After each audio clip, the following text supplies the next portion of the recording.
많은 성도님들을 위해서 기도해 주시기를 부탁드립니다. 감사합니다. 오늘 우리가 보실 말씀은 사무엘하 6장 1절부터 11절까지의 말씀입니다.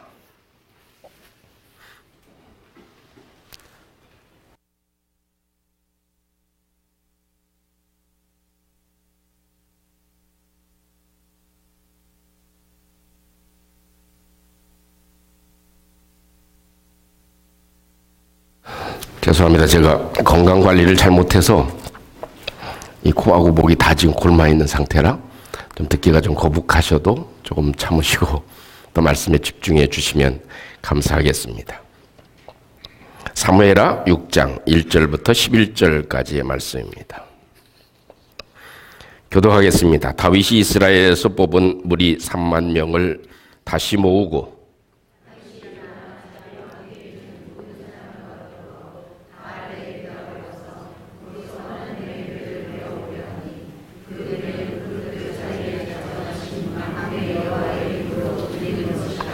그들이 하나님의 궤를 새 수레에 싣고 산에 있는 아비나답의 집에서 나오는데 아비나답의 아들 우사와 아유가 그 새 수레를 모니라.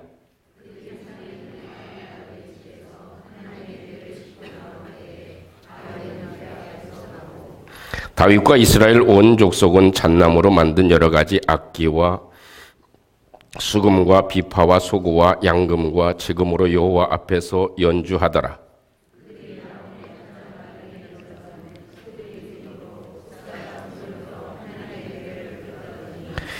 여호와 하나님이 우사가 잘못함으로 말미암아 진노하사 그를 그곳에서 치시니 그가 거기 하나님의 궤 곁에서 죽으니라.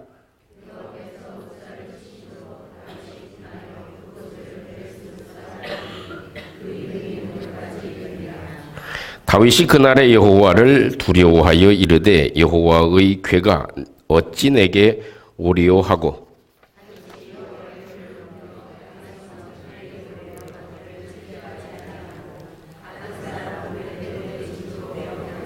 다 같이 여호와의 궤가 가드 사람 오벳에돔의 집에 석 달을 있었는데 여호와께서 오벳에돔과 그의 온 집에 복을 주시니라. 아멘.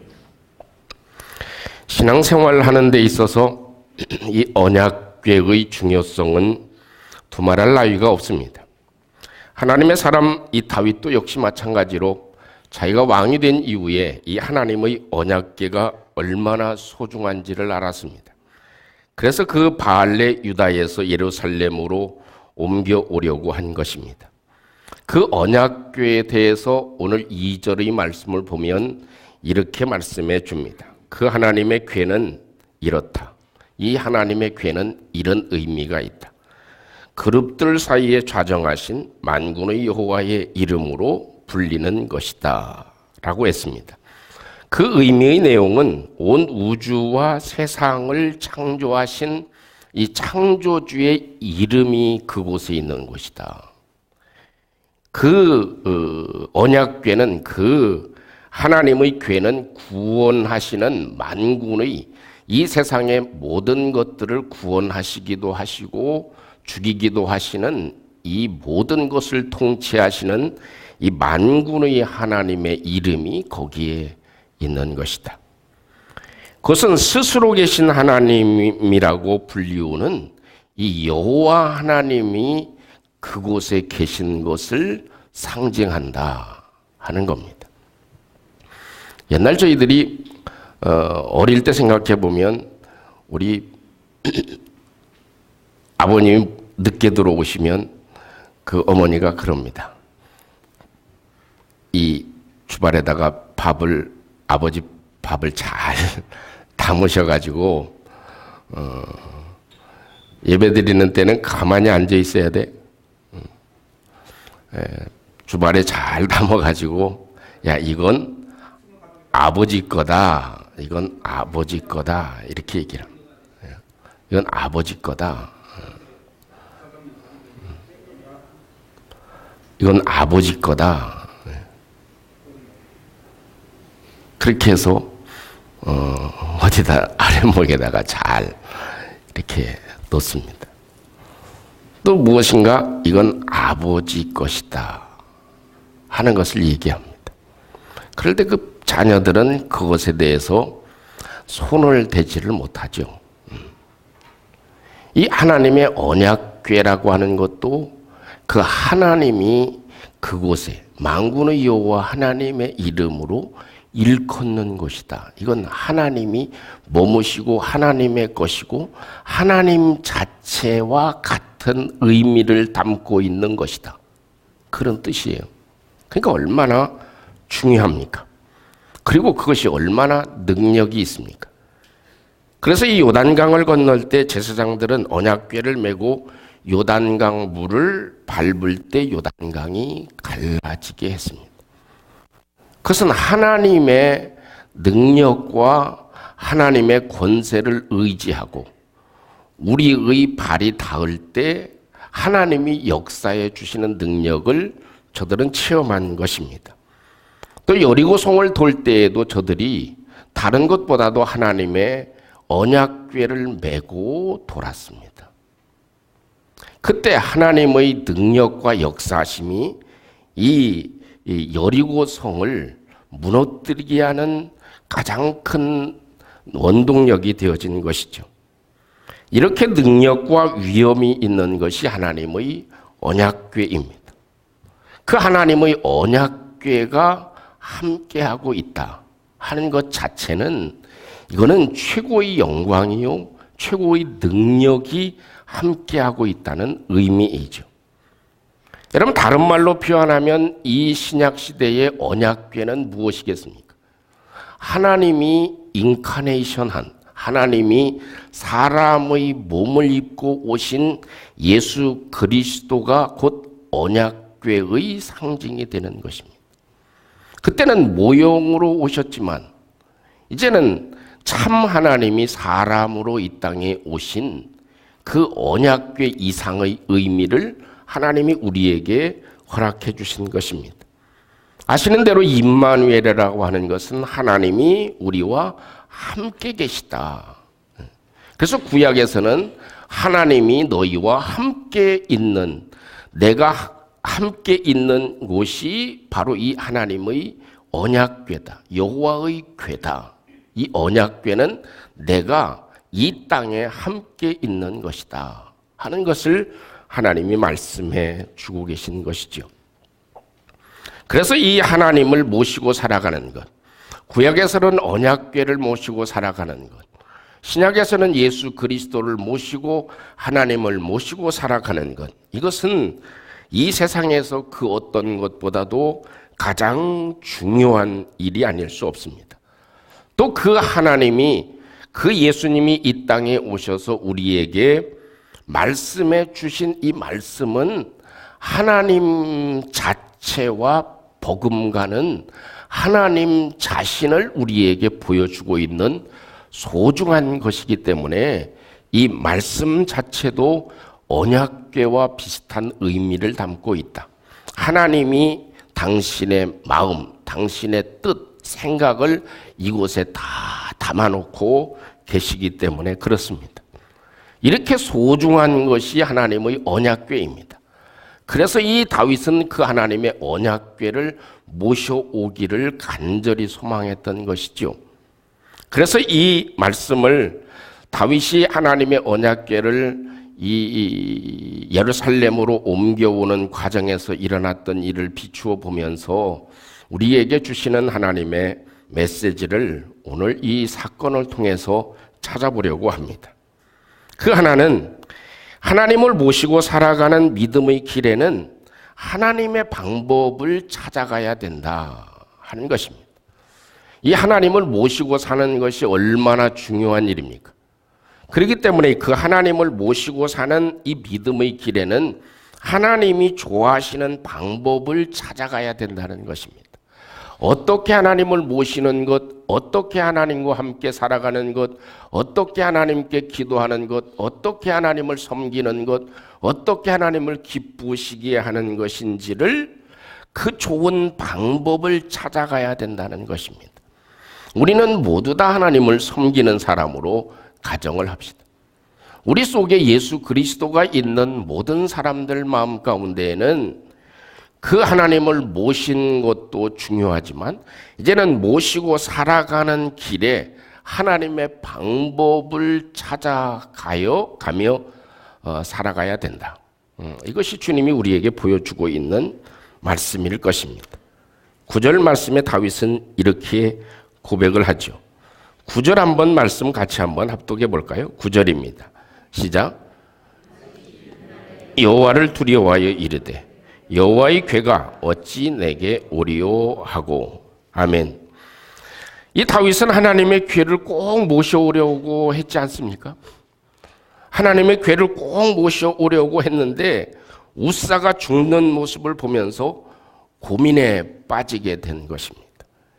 여러분, 이 땅에 살아가는 모든 믿음의 사람들이 하나님의 능력이 내 삶에, 하나님이 나와 함께하는 것을 원하지 않는 사람은 아무도 없을 것입니다. 그러나 그 하나님이 나와 함께 하시는 일을 가장 소중히 해서 그 주님을, 이 언약궤를 모셔오려고 하는데 그 우사가 죽는 사건이 일어나게 됩니다. 하나님을 잘 모시고 살려고 하는데, 하나님을 잘 섬기려고 하는데, 하나님을 좀 기쁘시게 하려고 하는데, 신앙생활을 잘 하려고 하는데, 참 믿음의 길로 살아가려고 하는데 문제가 생길 수 있다는 것입니다. 그것은 방법에 있어서 잘못 띄워졌기 때문이다 하는 걸 지적해 주고 있는 것이죠. 구약의 민수기나 레위기에 있는 말씀을 보면 성막 안에 있는 모든 성물들은 아무나 자기의 마음대로 옮길 수 있거나 자기의 뜻대로 행할 수 있는 것이 아니었습니다. 하나님이 지시한 사람이 하나님이 지시한 방법대로 운반해야 합니다. 어떤 것은 보자기로 싸야 되고, 어떤 것은 매야 되고, 어떤 것은 들어야 되고, 그 모든 방법들이 다 각기 구약에 설명해 놓고 있습니다. 하나님이 그렇게 하지 아니하시면 구약에서는 죽이시겠다고 분명히 말씀을 해 주셨습니다. 근데 이 다윗의 마음 가운데에는 어떤 마음이 듭니까? 가장 소중한 하나님의 언약궤를 모셔오는 일이니까 새 수레를 만들자. 또 악기도 새롭게 다시 한번 만들자. 3만 명을 동원해라. 모든 정성과 모든 것을 새롭게 해가지고 하나님을 최고로 모셔드려야 되겠다 하는 생각을 했는데 그 방법 자체가 자기 방법이었다는 것입니다. 마음은 최고로 잘 모시려고 했는데 그 방법 자체가 하나님의 방법이 아니었고 자기의 방법을 택했다 하는 거죠. 자기가 편리한 방법을 택했다 하는 것입니다. 이것이 같은 사건을 기록하고 있는 역대상 15장 13절 말씀에 정확하게 기록해 주고 있습니다. 전에는 너희가 매지 아니하였으므로 우리 하나님 여호와께서 우리를 찢으셨다. 전에 성경에서는 여호와 하나님이 우리와 충돌하셨다 하는 표현을 합니다. 우사와 충돌하셨다 하는 표현을 씁니다. 왜? 전에는 너희가 매지 않았기 때문이다. 하나님의 방법으로 하지 않았기 때문이다.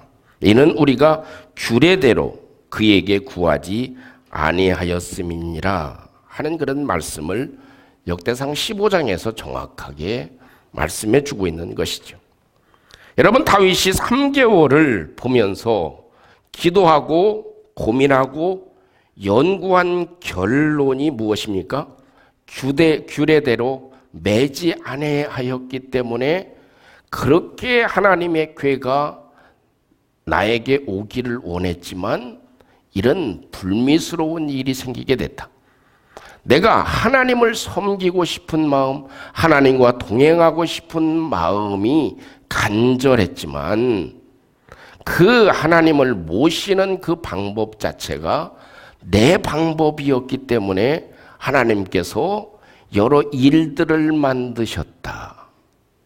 일이 중간에서 잘못되도록 하게 하셨다 하는 것을 3개월이 지나서야 알게 되는 것입니다. 여러분, 사실 이 사실은 우리 믿음의 길로 걸어가는 사람들은 참 문제가 생기면 뭐 해야 됩니까? 성경을 봐야 될 줄로 믿습니다.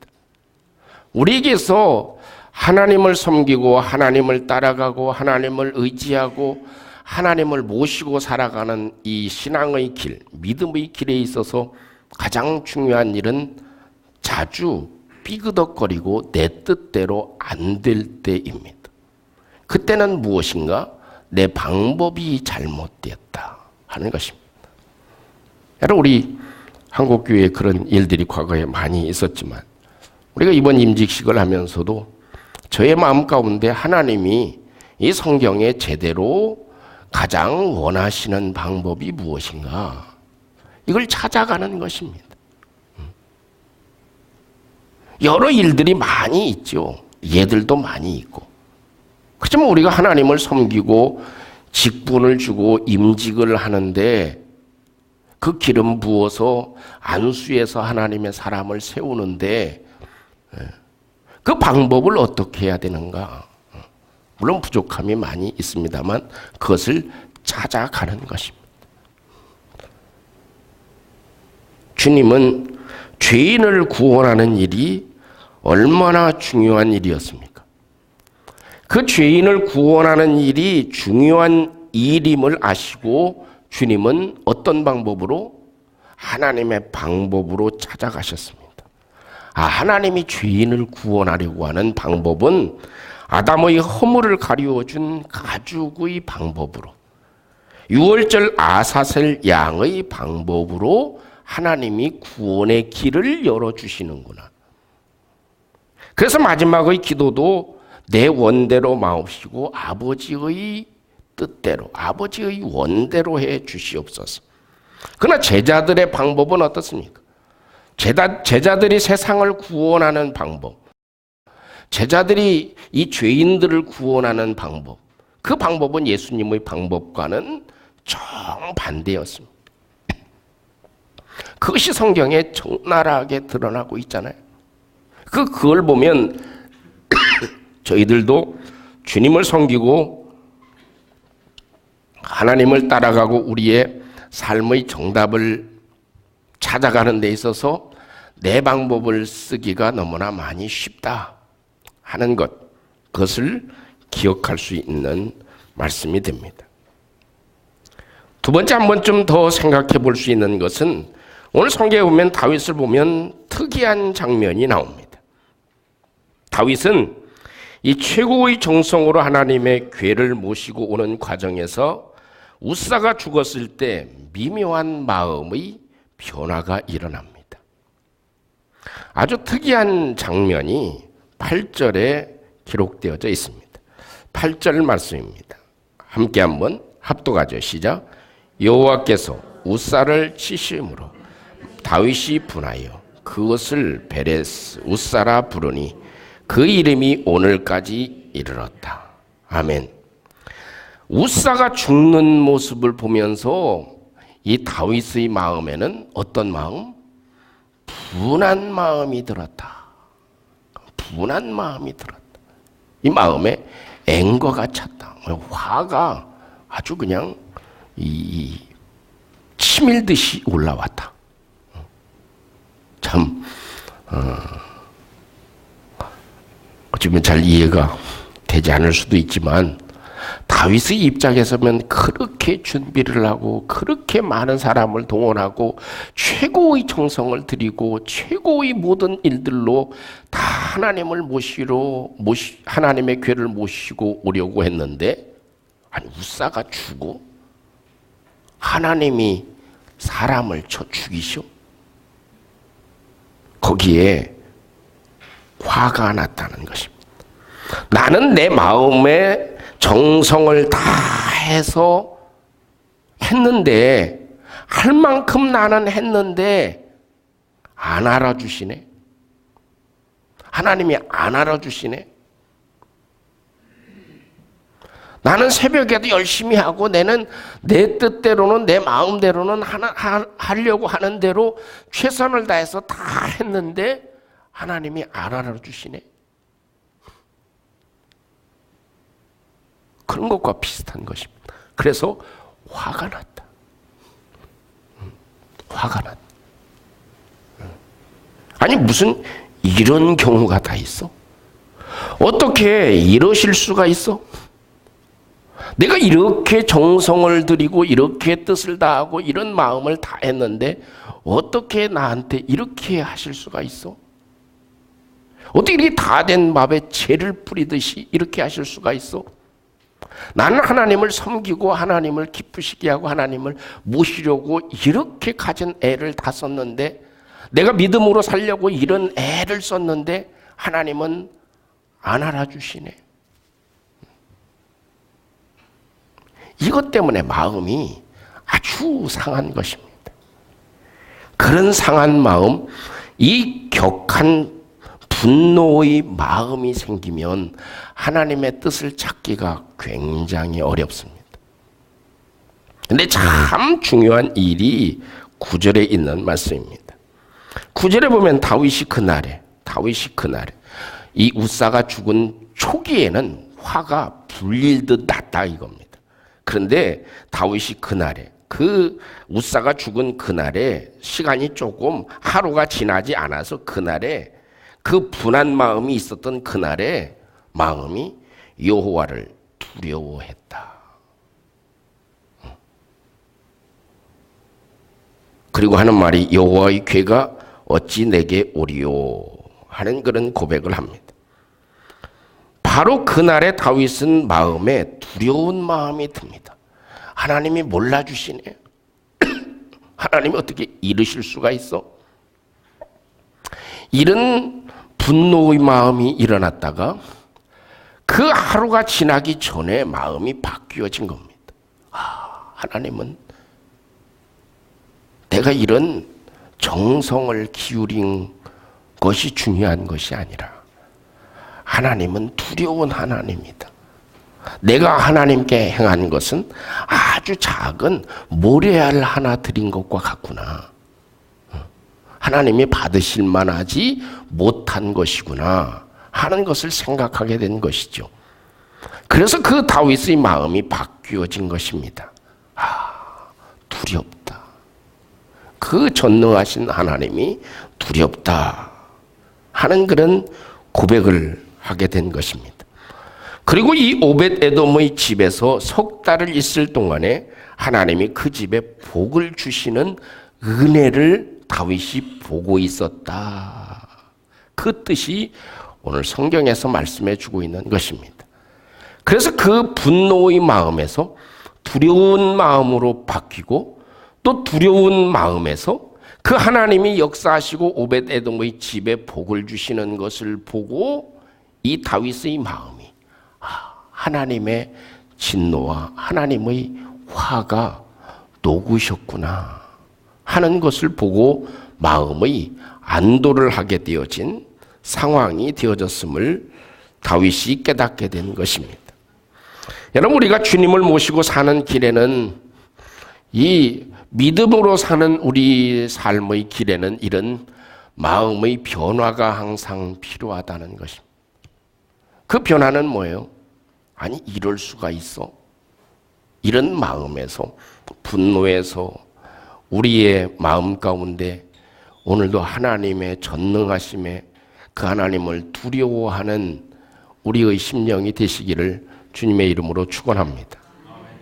또한 우리의 삶에 하나님께서 나에게, 이런 분노했던 나에게도, 내가 실수했던 나에게도 하나님께서 이런 것 하나 저런 것 하나 이렇게 하나씩 조금씩 이렇게 만들어져 주시네. 우리 집도 만들어 주시고 애들도 이렇게 만들어 주시고 또 사업장도 만들어 주시고 또 여러 가지 일들을 하나님께서 하나씩 이렇게 길을 열어놓아 주시네. 그것에 하나님께 감사함을 갖는 것, 그것이 하나님을 모시고 살아가는 하나님의 임재하심을 체험하고 살아가는 사람들이 가지는 마음의 변화가 필요한 것임을 우리에게 지적해 주고 있습니다. 사랑하는 성도 여러분, 우리가 이 땅에 살아가면서 하나님을 모시고 사는 일보다 더 중요한 일은 결코 없습니다. 다윗이 하나님의 언약궤를 자기 집으로 모셔오려는 것과 같이 예수 그리스도께서 성령께서 내 속에 역사하시고 그 성령이 내 속에 감동하시고 그 성령께서 내 속에 좌정하여 주셔서 십자가의 은혜를 입게 하시고 그 은혜로 살아가게 하는 것, 이것보다도 중요한 일은 결코 없을 것입니다. 그렇다면 우리의 삶의 모든 것을 이뤄도 후회하거나 낙심하거나 불행해하지 아니할 것입니다. 근데 그 주님을 모시고 살아가는 것, 이 성령 하나님을 모시고 살아가는 것, 그것에는 필요한 것이 있다는 것입니다. 그건 하나님이 기뻐하시는 방법을 찾아가는 것입니다. 내가 아무리 정성을 다 잘했다 하더라도 그것이 하나님 보시기에 방법이 아닐 수도 있다는 것입니다. 그래서 주님을 모시고 사는 방법이 어떤 방법을 하나님이 가장 원하시는가? 그것이 성경에 언급되어져 있죠. 그것을 따라 그것을 찾아가는 것입니다. 그래서 일이 잘 안 됐을 때 다윗은 3개월 동안 그 방법을 찾아간 것이죠. 어떻게 하나님의 궤를 모셔올 수 있는지, 무엇이 잘못되어졌는지를 발견하고 매지 않았구나. 이것이 다윗이 발견한 중요한 것입니다. 또 한 가지는 우리도 역시 다윗과 별반 다르지 않습니다. 다윗도 이런데 우리는 이것보다 더 하겠죠. 내가 몸들여 마음들여 자기의 모든 것들을 헌금하고 드리고 다 자기는 최선을 다했는데 안 알아주시네. 그래 봐요. 그런 사람 많죠. 나는 할 만큼 다 했는데 하나님이 안 알아주시네. 그때 분노의 마음이 일어나죠. 그러나 어느 때든지 우리의 마음 가운데는 하나님을 두려워하는 마음이 생겨야 된다. 내가 어떤 것을 드리고 어떻게 해드렸던 그것 생각할 것이 아니라 그 하나님의 두려운 존재임을 인식하는 것. 그것이 하나님을 모시고 살아가는 사람들이 가지는 가장 중요한 변화이어야 한다는 것을 말씀해 줍니다. 그래서 어찌 보면 우리가 하나님을 모시고 살아가는 최고의 방법은 두려워함입니다. 그리고 하나님이 하나 둘씩 길을 열어주시고 이런 일을 이렇게 만들어 주시는 것을 기억하고 하나님께 감사함으로 기쁜 마음으로 변화되어지는, 화나는 마음에서 두려운 마음으로, 두려운 마음에서 기쁘고 감사한 마음으로 바뀌어지는 것이 하나님을 모시고 살아가는 사람들에게 소중한 길이 되어진다 하는 것을 오늘도 이 말씀을 통해 깨달을 수 있게 됩니다. 그런데 이 말씀을 붙잡고 이 한 주뿐만 아니라 우리가 이 땅을 살아가며 하나님을 모시고 살아가는 우리에게 참 길이 되어지는 은혜가 있기를 소원합니다. 우리 함께 오늘 주신 말씀을 함께 기억하시고 잠시 한번 우리 함께 우리의 마음을 들여 우리 함께 기도하는 시간 될 수 있기를 원합니다. 우리 함께 잠시 한번 기도하겠습니다.